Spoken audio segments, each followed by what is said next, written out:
Dans une forêt luxuriante et d'apparence implacable, sous la chaleur d'un soleil brûlant, un jeune enfant humain, Mowgli, trouve sa place parmi les créatures les plus sauvages de la jungle. Orphelin, il a été adopté par une meute de loups qui l'ont élevé comme un de leurs propres enfants. En grandissant parmi ces animaux, Mowgli apprend les règles cruelles et immuables de la jungle. Chaque journée est une nouvelle leçon de survie, d'amitié et de loyauté. Mais la jungle n'est pas un lieu fait pour les faibles, et encore moins pour un enfant humain. Le film commence par nous immerger dans la jungle de l'Inde, une région verdoyante et pleine de vie, mais aussi dangereuse et intransigeante. Mowgli, jeune garçon d'apparence fragile, a grandi sous la protection bienveillante de ses amis animaux. Baloo l'ours, un mentor plein de générosité mais de grande sagesse, et Bagheera, la panthère noire, distante et calculatrice, mais toujours prête à défendre son protégé. La première image qui s'imprime dans l'esprit des spectateurs est celle de Mowgli en train de courir à travers la jungle, courant presque sans effort, sauter d'un rocher à l'autre, grimper aux arbres avec une agilité presque surnaturelle, son regard brillant de curiosité et de défi. Mais derrière cet aspect de liberté sauvage se cache une lutte intérieure, une quête de son identité. Est-il un animal comme les autres, ou appartient-il à un monde que la jungle ne peut comprendre, celui des hommes ? Alors que Mowgli se rapproche de l'âge adulte, la question de son appartenance devient de plus en plus pressante. La jungle, avec ses règles et ses traditions, semble avoir une place bien précise pour lui. Mais cette place n'est pas sans danger. En effet, la tranquillité de la jungle est perturbée par la menace d'un ennemi ancien, Shere Khan, un tigre impitoyable, cruel et assoiffé de vengeance. Shere Khan voit Mowgli comme une menace pour l'ordre naturel des choses. Il déteste cet enfant humain qu'il considère comme une aberration.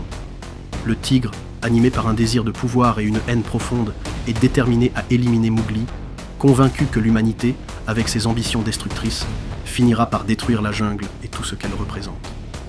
Alors que la tension monte entre les différentes espèces animales, Mowgli se retrouve dans une situation de plus en plus délicate.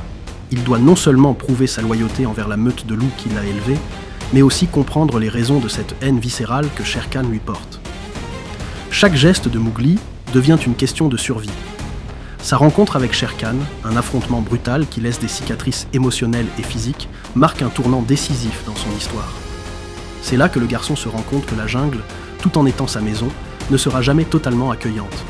Elle est belle, elle est libre, mais elle est aussi impitoyable, remplie de dangers invisibles.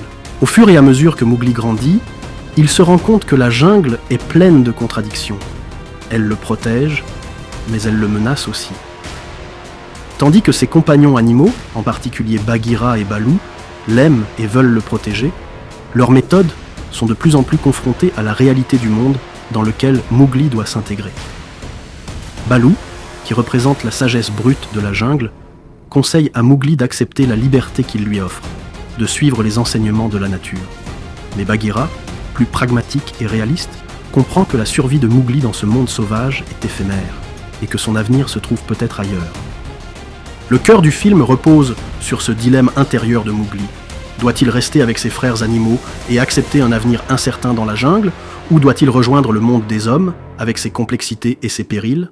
Mais, plus important encore, il doit comprendre ce qui fait de lui ce qu'il est. L'enfant humain élevé par des animaux peut-il un jour réellement s'épanouir parmi les siens ? Est-ce que l'instinct animal peut coexister avec les émotions humaines complexes ? C'est là qu'intervient la confrontation finale avec Shere Khan, un combat où Mowgli doit non seulement lutter pour sa vie, mais aussi pour la survie de ses convictions. Ce moment est un moment de rupture. Mowgli choisit de combattre son destin, de ne pas fuir, mais de faire face à ce qui le définit. Il décide de comprendre que la jungle, bien qu'elle soit son foyer, n'est pas un lieu où il peut tout contrôler. C'est dans ce contexte qu'il prend une décision audacieuse. Il choisit d'agir en fonction de sa propre vision du monde, ni animale, ni humaine, mais une vision qui transcende ces deux mondes. Après ce combat, Mowgli trouve un équilibre entre ses racines animales et humaines.